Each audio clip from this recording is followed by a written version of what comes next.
Greetings. The Black Aesthetic family, including Rob Malika Imhotep, Leila Weefur, and myself, Jamal Batts, are excited to have you here. This is the Black Aesthetics fourth season. Our first was held in a modest bookstore full of the smiles and anger of young black creatives discussing films by and about black women. Since we've had two seasons featuring the works of Bay Area and LA based filmmakers who've joined us to talk about their unique visions. These films and screenings have inspired the publication of two The Black Aesthetic books. The third is in the works. Tonight continues our collaboration with BAMFA's Out of the Vault series, an opportunity to delve into the museum's archives and screen what we hold to be gems, rarely seen or never screened in this space. We've entitled this season Black Interiors as the films we've selected highlight the life worlds of Black peoples, too often denied them in normative modes of cultural circulation. We define intimacy, tonight's theme, as a tight and imperfect space, full of possibility. Tonight's films linger on the line between the Black interior, as on the one hand, the internal complexity of the Black psyche, and on the other, the arrangement of the home, Black domestic space. Black feminist essayist Elizabeth Alexander speaks to the inextricable nature of this play on Black internal and external life when she writes that, quote, the self is made visible in the spaces we occupy, in literal Black interiors, the inside of homes that Black people live in, end quote. Black people have long been profoundly disconnected from ideals of domesticity, home life, and its terms mother, father, child. It might be said that the films we will view tonight are attempts at keeping the Black head and home together. Tonight, we assemble in order to view the divinity of the spaces Black people make with an eye toward love. We have faith we are in the company of the all too undercommon who practice seeing and questioning the complex world of moving images with a careful, caring eye. We seek witnesses to the profundity of our inside parts, our guts splayed, our Black interiors. For the Black girls of an LA playground in Pizza Pizza Daddy-O, tonight's first film, intimacy announces itself as a shifting formation of hand games and personalities. In Julie Dash's experimental film Relatives, a son dances through family history with his mother close by. This is the home of Miss Levant Graham, invites us into a loving and abundant encounter with the Black domestic sphere. Evan's Corner, A Day in the Life of a Black Boy, asks how we find and prioritize intimacy with ourselves. And slowly this, two friends reflect on the ways race and gender impact their lives. And in closing, we watch Bill T. Jones dance through loss. Um, just to give a signal, there will be varying time differences between each film, so there'll be some space there. So keep an eye out for that. And we just want to thank you for being here with us, and we look forward to talking with you afterward.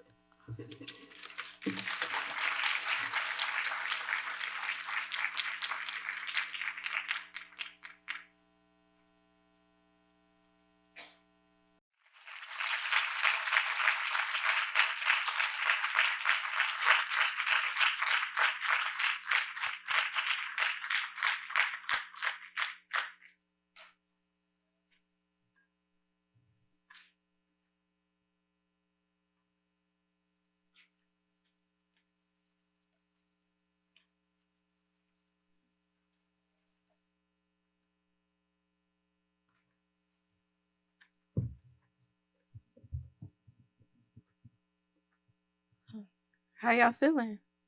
Should we like take a Hey, collective deep breath? Should we just inhale, exhale?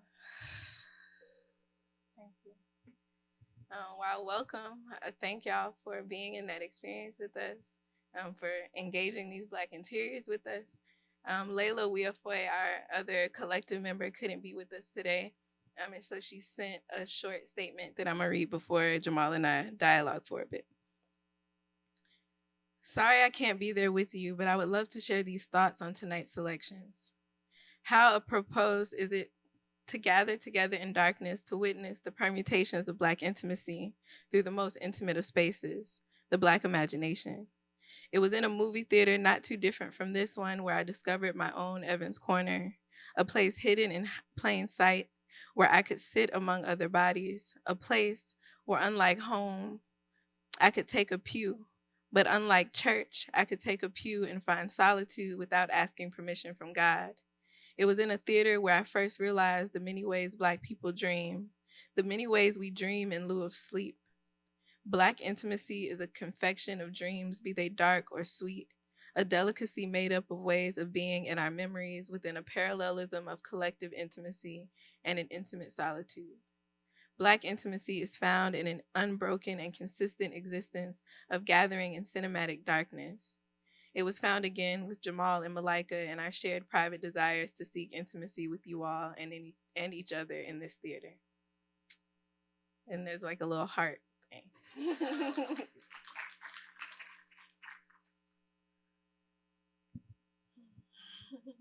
So where to begin? I guess we could start by talking a little bit about. I'm really interested in how the kind of choreography of the films, the way that we decided to put them in order, how that affects the viewing process. Because one of the things is we select the films, but we're not exactly, and we have ideas about how they speak to one another. But I'm wondering about if we could speak to some of the ways that we're seeing these films in contact with one another. So I'm thinking for myself about the ways that different notions of Black home space, the Black, what we're calling the Black interior, show up here, and also the kind of the ways of revealing that can be specifically uncomfortable, maybe even in the space. The tightness of some of the rooms that we're looking in as being a tightness that is actually like felt in the body and that is released, like that movement from this is the house of Miss Levant Graham to Evans Corner. I'm also thinking about this type of intergenerational kind of choreography or the passing down of stories, games, joy, knowledge of life through the games that we're seeing in and we're seeing in Pizza Pizza Daddy-O, the first film we viewed, and how that is something that's carried on through Ishmael Houston Jones's work. That type of abstract figuration of the stories he's being told, and also seeing Bill T. Jones dance through his proximity, his intimacy with death. So yeah, those are some of the things that are on my mind right now. Yeah, I think I really like this question because as we were watching, I felt myself kind of like um, feeling like just like claustrophobic, right? Like thinking about there was one moment where I was like, oh my God, like imagine if I was like one of Miss Levant Green's children and all the problems I got, and if I was in that little space and like what would happen? Like how do you be depressed in there? But like obviously, of course, like we know that like these are some of the like the conditions through which Black folks are enduring and are kind of experiencing varied states of happiness, of joy, of unwellness, of unrest, of disease, and also of pleasure, which is, I think, kind of something that we were intrigued by and even thinking about intimacy in this way. And then for me, seeing Bill T. Jones at the end opened something up that I don't think I was expecting to be opened up, that I'm still kind of reeling from now. A colleague of ours, Gabrielle Williams, shared with me briefly last week that she used to dance with Bill T. Jones. And one of the things that she said was how like he would instruct them about occupying space. And this was like random conversation, like had nothing to do with nothing.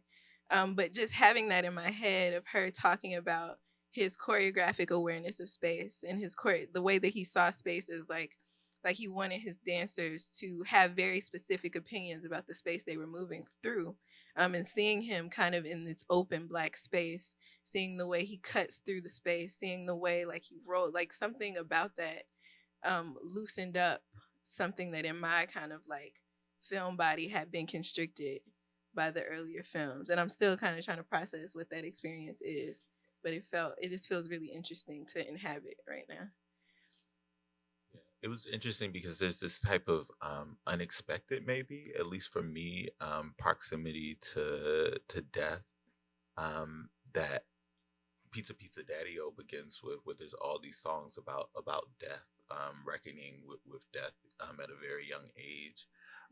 And then to see Bill T. Jones, who this film is shot a year after his partner's death during the AIDS pandemic, the early AIDS crisis, and to see that, I don't know. Yeah, it did do something. I think that there's a interesting about the arrangement of space. How you're saying like we're going into this black open space for choreography, this dance studio space, as opposed to some of the other spaces that we're in. Like maybe that does something to it. I think there's something about like the architecture of the different films that definitely brought like a different type of feeling in the gut.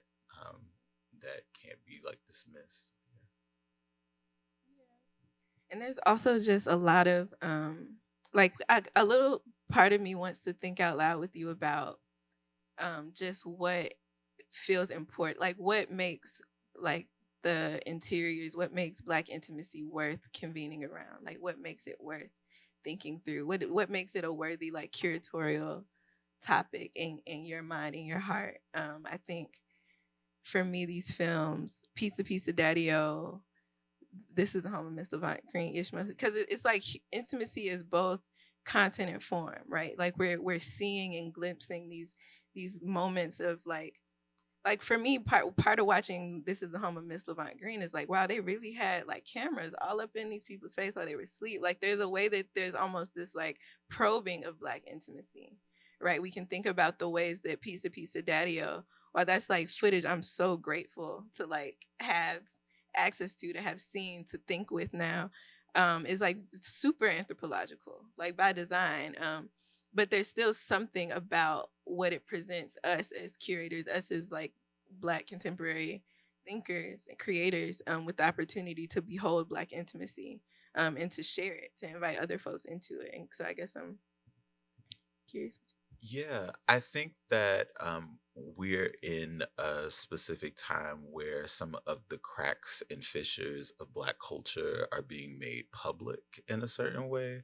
And I think that it's important to stay attuned to that, and it's important to stay present to the types of affects, feelings, and forms that that takes. So I think that that's something that I'm interested in. I'm also the watching the House of Miss Levant Graham again, especially in company, in mixed company, is an interesting experience, because I think that it makes me think about this distinction between the type of love that Miss Levant Graham is trying to cultivate in that tight space, with the resources available, and the types of the line between that type of love and the camera, which is has a certain type of documentary impulse, and also can be used as a form of surveillance. So I'm interested in what it is to be able to, for one, tell that complicated story, to show those Black interiors,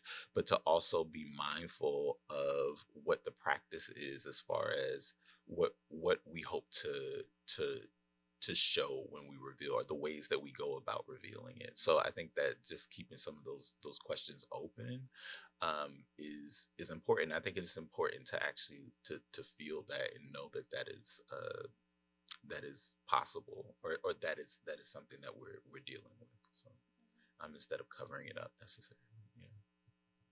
I'm thinking about a talk we went to last semester about anarchitecture, or like, and like how there was like all this theorizing of like the queer potential of like, cutting a house in half, or like as this art object. And I'm messing up the details because it's been a while and I don't have my notes. But I remember both of us kind of being like Black folks live with cracks in their walls all the time. And is that anarchitecture? Like, is that this radical break that points to these new modes of being?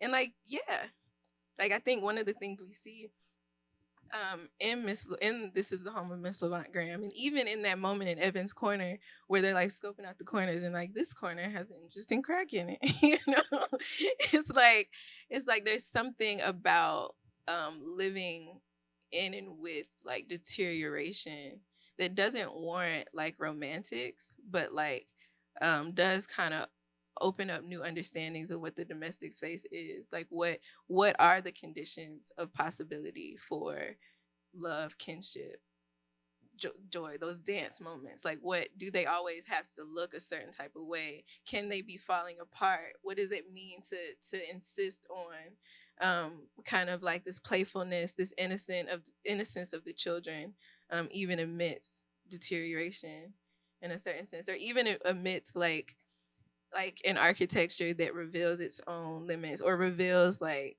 just like divestment. I guess I feel like I'm kind of like my brain is doing a lot right now, but I think it's because I'm thinking about this thing you keep saying about reveal. And what happens when you don't even have a choice whether or not to reveal, right? It's like when a camera went into the home of Miss Levant Green, regardless of what the context of the interview was, there were certain things that they were going to see. Of those things were kind of like the livelihood of the children and the kinds of ways that personality and all that stuff ran through the kinship, but they were also going to see the very real material conditions.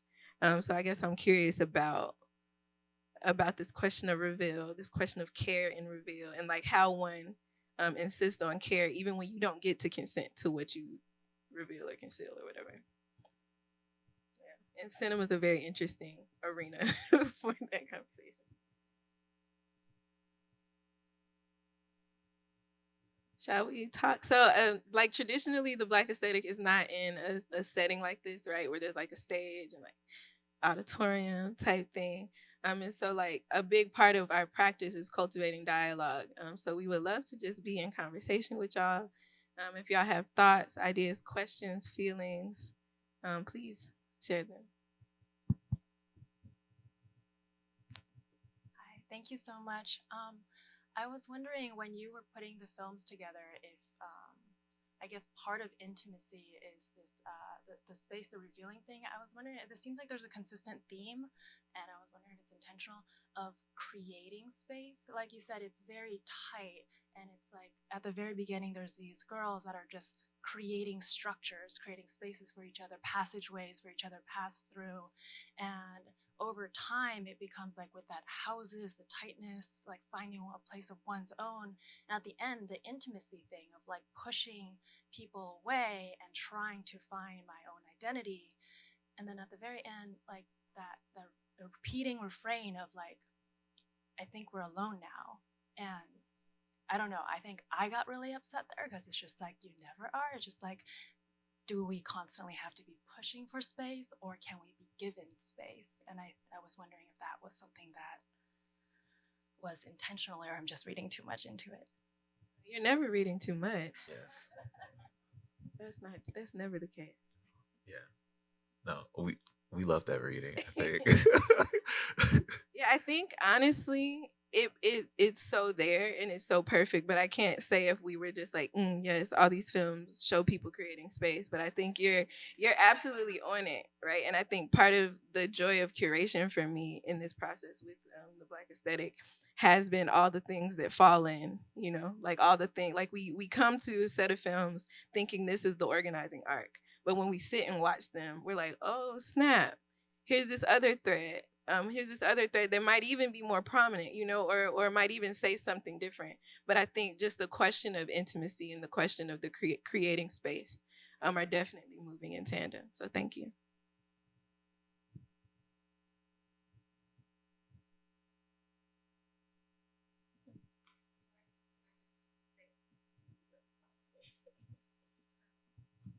When you were curating which pieces to have be a part of this and talking about intimacy, where was that kind of like that line in the sand of where you were defining something as really highlighting intimacy, and how like as a collective were you I guess defining, if you were trying to define that, what intimacy is or isn't, and other films as in comparison to these films, and like how did you make those decisions?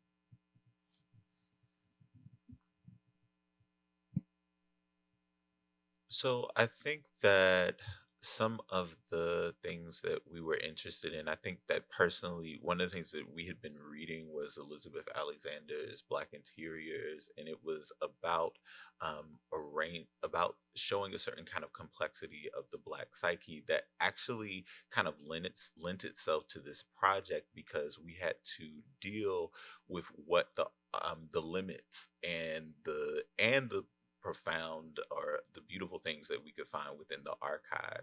So when we found these films, I think that Black domestic space became a interesting thread for that.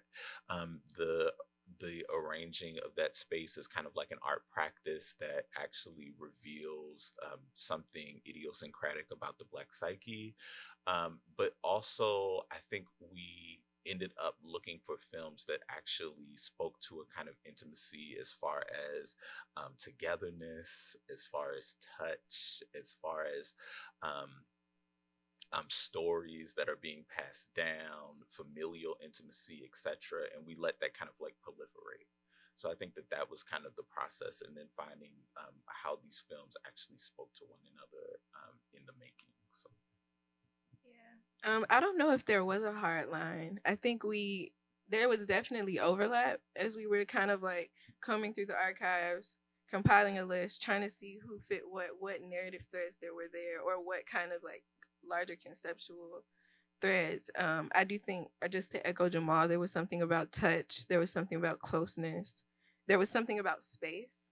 Like I'm sitting here trying to remember like what was the film that kind of gave us intimacy, that was like, yes, this is the thing. And I can't find that in my memory, but I know there was definitely something about space, about the way that people were moving through space, about touch.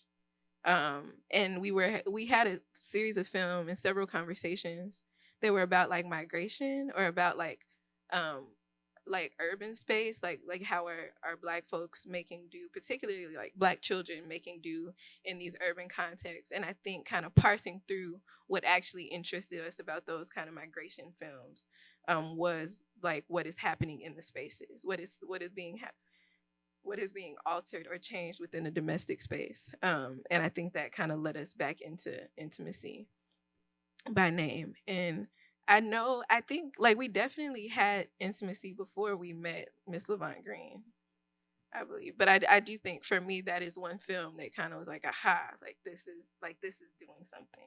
Like when I'm thinking about intimacy as a tight and imperfect space full of possibility, like that's kind of what I'm thinking about. But yeah, I don't think there was a super hard line or any films where we were like, well, we definitely made those decisions. This is saying it's a little something different. Like this isn't necessarily saying that, but I think it kind of was less formulaic. Yeah.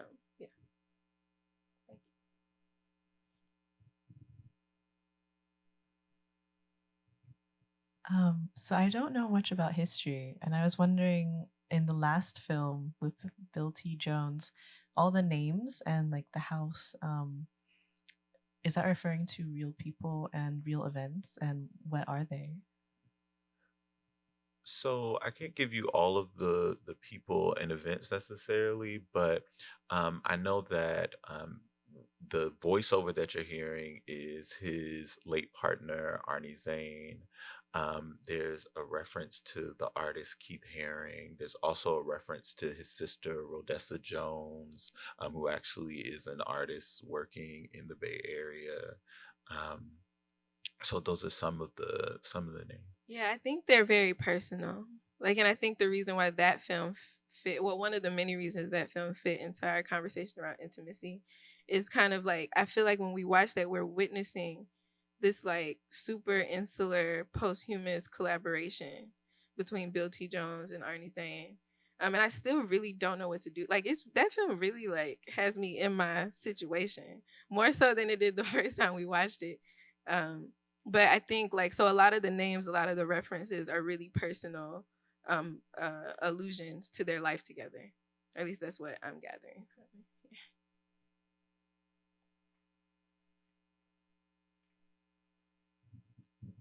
Hi, thank you very much for the selection of the films. And we're wondering a bit more, if you can talk a bit more about the process of curating these films. How do you get a short list? Do you sit together and watch it together, kind of now in your intimacy? Are you now connected? How do you choose, oh, that speaks to me, maybe not to the other one, and you start a dialogue? What is your process, your own process in all of this? Lots of intimate screenings. So it started out of a series of conversations with Kathy, and then led to some like searches through like some online searches through the Berkeley Film Archive. Separately and And together. together, Like yeah. sometimes in meetings we're like looking through together, talking about like, do you search Black, do you search African American? Like you find different things when you go in different directions. Then from there we have a long list. We send the long list to Kathy. Kathy's like, okay, you can't look at that. This is out of like, so it's kind of like a series of kind of lists and revisions. Once we get kind of a list of things that are pullable that we can watch, we would break down. I think we had a couple screenings. We had Some more than in a here, like we couple. had like a lot, and then some of them were super intimate, where it's like two of us in the like small room downstairs with the film machine thing, watching on a really tiny screen. But so it's definitely like different like stagings of these different intimate encounters, which is I think why sharing it, as Jamal said, in mixed company is a whole other experience, right? Because there are aspects of This Is the Home of Miss Levant Green that when I'm watching it alone, I'm just like, oh, this is so great. But then when you're in the theater, you're like, oh my god, they really beating that child. Yeah. So yes, just and I don't. Jamal probably has more. No, and then yeah, there was definitely a cutting process. I mean, there were other themes that we had chosen that actually would have worked, but I don't think that they would have had the types of depth and complexity of this screening. I think that it was better for us to go around these kind of broader themes than it was to say do. I think once we had a film screening on childhood, we were going to think about that, and that's important. But I think that we still got that aspect here, like the notion of the Black child, but we also got the Black family, the Black mother, the Black father. So I think that it gave us a wider array of films to work with.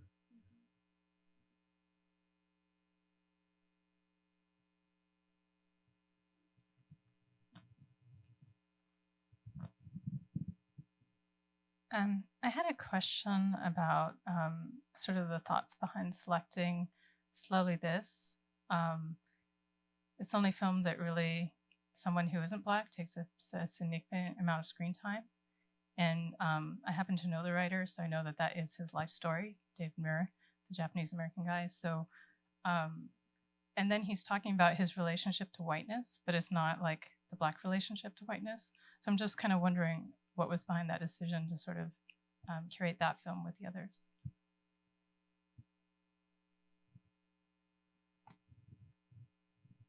Yeah, thank you for that. Yeah. You got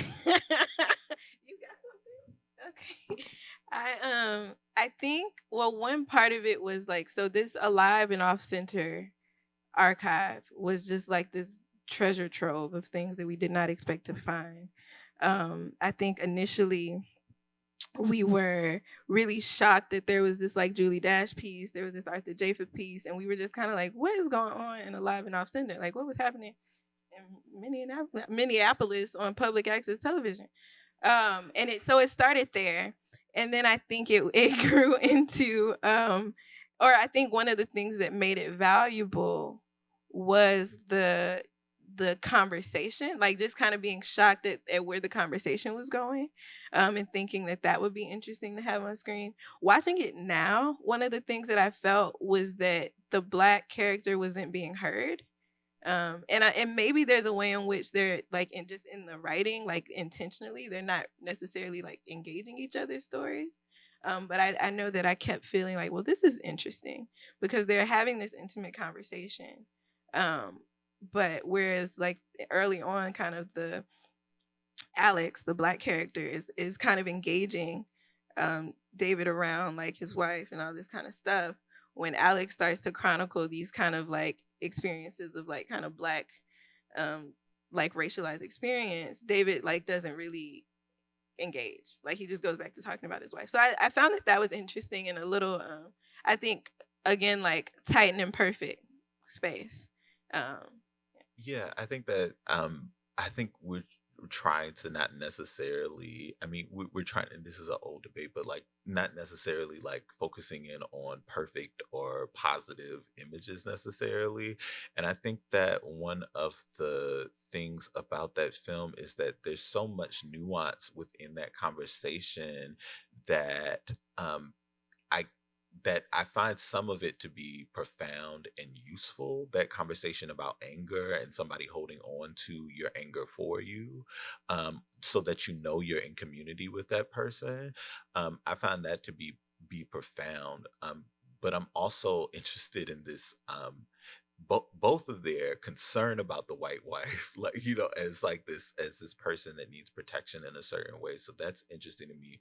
But the other thing about the film that so I'm interested in kind of the nuances and the complications of that conversation, the way it's shot, the kind of slowness of how it kind of steeps you into this conversation that you might at first find completely boring, that you might not be able to find a connection with, but you find yourself entranced by after a while. So I find like the kind of choreography of that scene to be really interesting. And then all of these black cultural luminaries that are in the background who are actually like the kind of progenitors of a lot of the thoughts and conversations that we're allowed to have now, like Bell Hooks and Isaac Julian, etc., who are in the background. So I think that those are some of the things that definitely drew me to the film. And the fact that, I mean, why haven't I seen that? Why haven't I heard it? It's just like, so it's like the ability to show it is something that I don't think we could pass up. So yeah, and then I think another part of the conversations we were having as curators was like,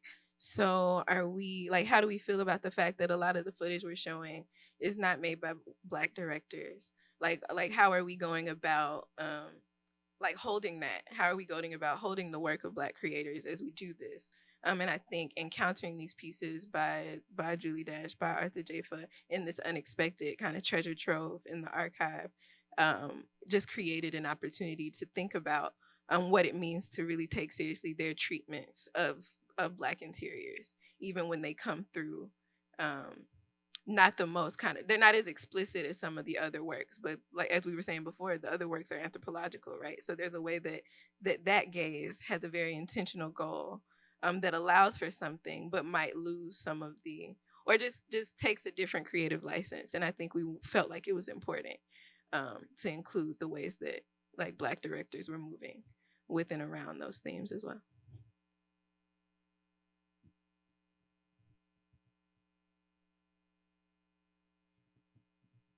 Sorry, this is a short one. I was wondering if you could share your thoughts on the role of consent in intimacy related to that idea of revealing oneself and privacy.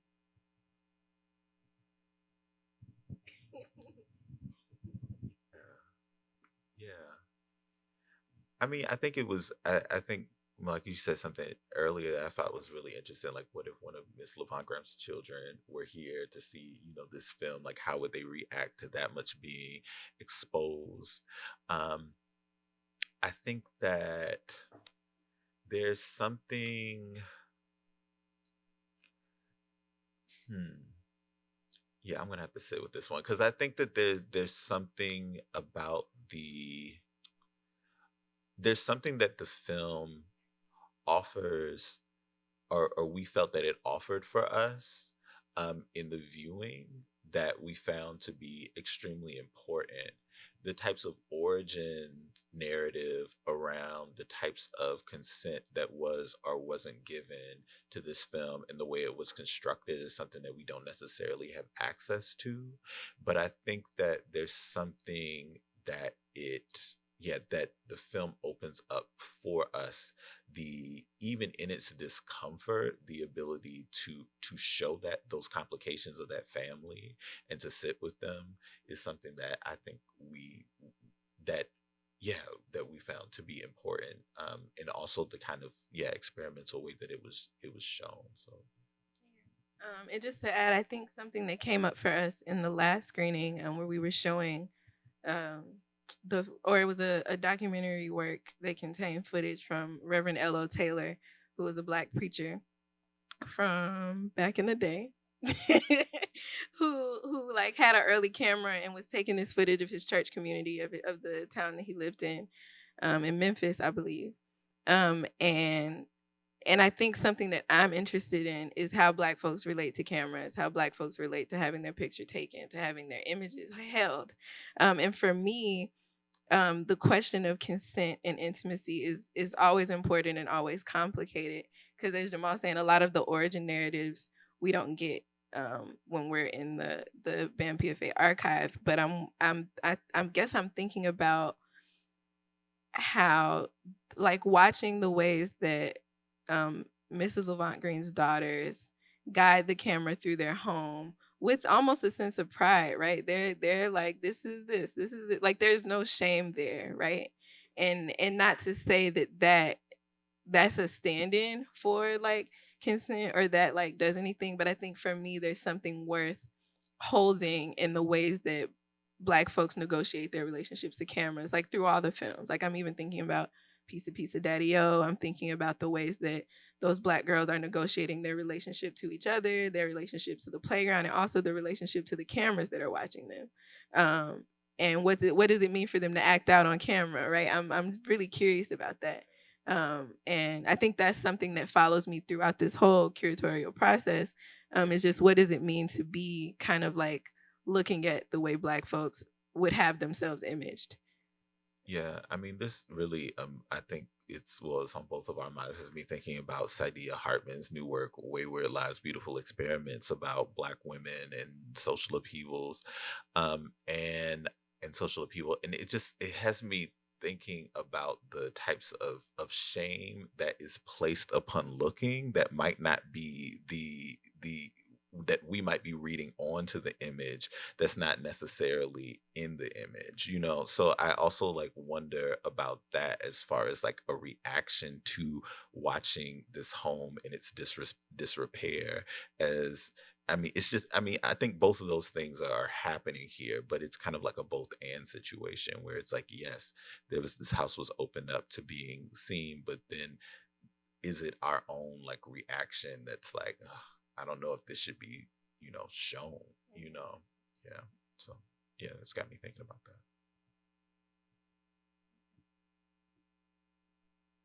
Anything else, or any just feelings? If it's not a question, like, how did these films like impact you, or what do they have you thinking about?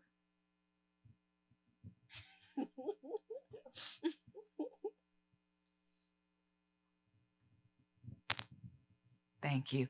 This was wonderful. I really want to thank you both.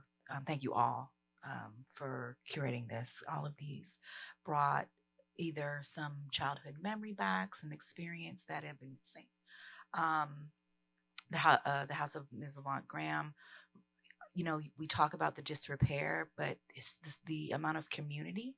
I've had community like that. I don't have it anymore. So it was like this longing for that experience again. You don't care about the stuff that's not in the house because you're together. So it's really just to me, it's a rich film in that. And then slowly this really affected me, but not for the conversation, because at some point I zoned out on the conversation and I started to become relaxed with the background being replaced with people of color. I found it interesting that I was concerned about them talking about race in a room full of white people. And then when the room became a Black room, it was almost like I've let go of something. And it was just constantly looking in the background to see what changes were going on. So it was really, really interesting that whatever they were talking about became like their own personal conversation, but it's the room that the space that they were having it in, the way that changed, how my emotion changed, the level of comfort changed with that. So that was really, really interesting. I think I appreciated that one the most. Yes.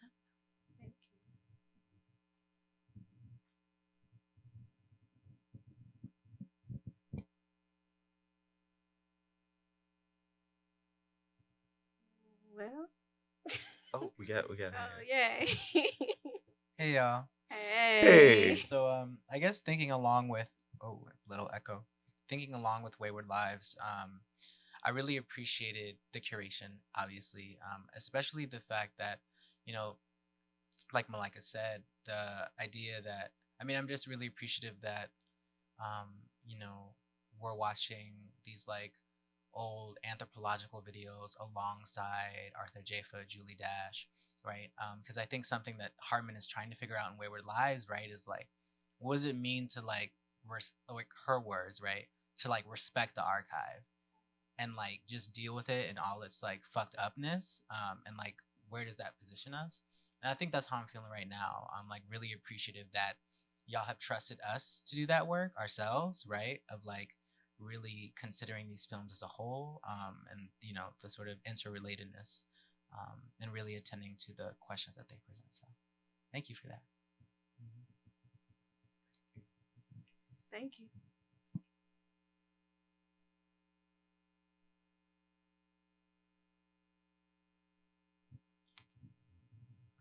Thank y'all. I came a little late, but what I did get to see, I don't want to say impressed because that feels shallow.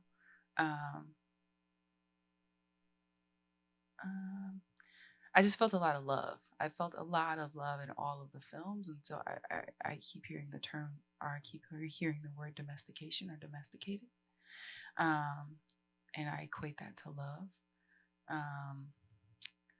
and the concept of how do you provide consent in like these anthropological situations, and how do you move in a way that is shameless, knowing that there may be a sense of shame upon its being viewed, upon your actions being viewed. These are all the things that were like popping up in my mind as y'all are talking, but also while like watching. And even that moment in Slowly This, I also was like, oh, it's interesting that now all the people are changing. And they're like, what was the intention of the writers in doing that? And the conversation where they too was like, oh, they're not listening to each other, but that's friendship, kind of like when you really love somebody, you kind of don't give a fuck about what they're talking about because you know what they're talking about. Like you kind of have like heard it so many times already that it's just kind of like, yeah, and I got a cookie today, you know? So like, so I kind of like, I was having like that both and moment of like, damn, I wish they would listen to each other, but also like, okay, this is like typical, and it feels good to know that they had that space together to do that with each other and to kind of like soundboard off of each other. Because Alex, that was the black male character. He was talking about some really intense shit. And as you were saying, Jamal, about the nuances that he was bringing up, it was like really intense for me to listen to those things, because then I started to think about all the black men and women in my family and all the reasons for what they did or why they did the things that they did. You know what I mean? And it just put me in a place of a lot more empathy. The question that kept coming up in my mind is black relationship to whiteness, and this intense. I see this pattern of critique, like an intense critique of whiteness, while simultaneously upholding or like being within these very intensely intimate relationships to whiteness, like simultaneously. And I was watching this romantic and very sad and devastating story being told with this last film, and I was like, oh, this black man is having this very intense relationship with this white man and his white family, but I'm very sure that his black experience was also involved and also very intensely kind of like whirlwind in that. So it's not really a question. It's not like I can't formulate the question, but it's definitely something that I like have been pondering on, and watching this brought that up for me. Even in the in the point where you're bringing up the directors and producers not being Black people, but telling Black stories. So yeah.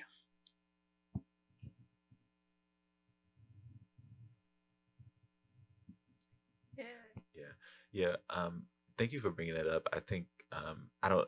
This is just an aside, maybe, but we saw Rhodessa Jones speak about Arnie Zane's passing and being in the room with Bill T. Jones, and how close knit those two families were. How his mother was on the phone, like giving spiritual advice during that moment.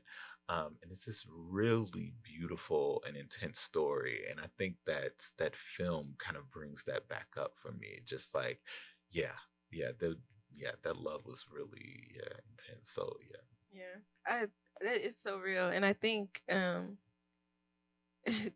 like, to say the least, I think Jamal and I both have very complicated relationships, or to whiteness, or ideas about our relationship. You know what I'm trying to say. And so I think that's definitely something that's in the room.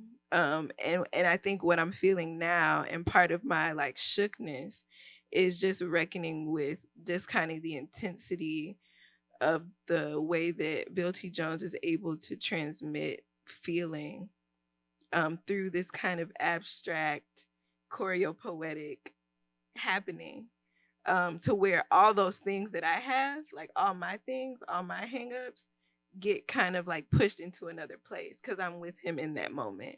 And when that heart stops beating, I'm there too, So I think there's some really interesting, like, I'm really invested in kind of this isn't saying what I wanted to say, but like the work of Black talent, or what is the way that like the black body and artistic production can change us, can impact our bodies despite the kind of context in which they're performing, or not despite, but like like in spite.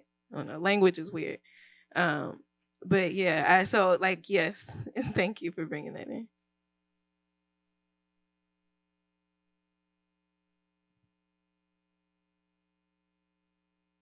Okay. Oh, Jamal, you got something to say?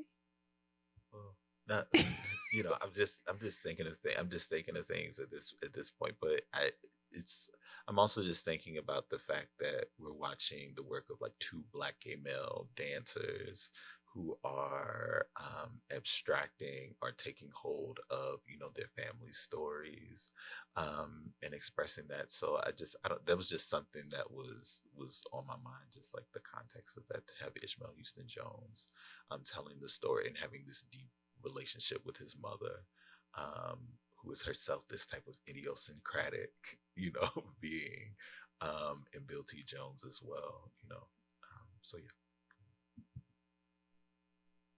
Ishmael Houston Jones is that his name? His voice is so, I don't think there's something about it, and just like the interplay of his voice and his mother's voice, that I really, I don't know, was held by. And he's like, give me a minute. He's like, okay, you just dance your little heart out. Like, it was so precious. And for me, like the intimacy in those moments, like the intimacy is just him telling this family story, him giving movement to this photograph, him carrying his mother, but it's also the play of their voices together. The play of like, even like Arthur Jafa and Julie Dash, like as director and cinematographer on that piece. Oh yeah. So Arthur Jafa was the cinematographer on Relatives, and then director, and you see Julie Dash in Slowly This. Yeah. All right. And that's a way in which the archive is kind of like holding the past, boy. The archive is holding that moment. But there's something that I'm curious about in the just kind of the workings of Black intimacy in the production of those two works in particular, but probably in a lot of works. It's one thing to think about like Black intimacy as the content, but what about Black intimacy as the form? It's something that I will be walking away from screening with.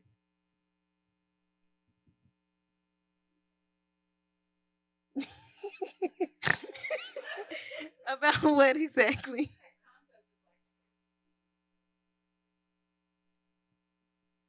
Yeah, I mean it's new. I just thought of it. But You I better coin think that. I think no, I think of it as kind of like what Layla's gesturing towards in her remarks, right? Like the way that Jamal, Layla, and myself, the production of this series is black or is the series is curated throughout or is a byproduct of black intimacy in a particular way. The ways that we are coming together, the ways that we are working through our things and our collective things, to put together a thing of beauty and to share it with the public. Like for me, there's something about that work that makes this experience worth inhabiting, right? And I think I'm thinking about that, but at the level of the production of the individual works too. But I'm thinking in real time, y'all. Thinking in real time. Yeah.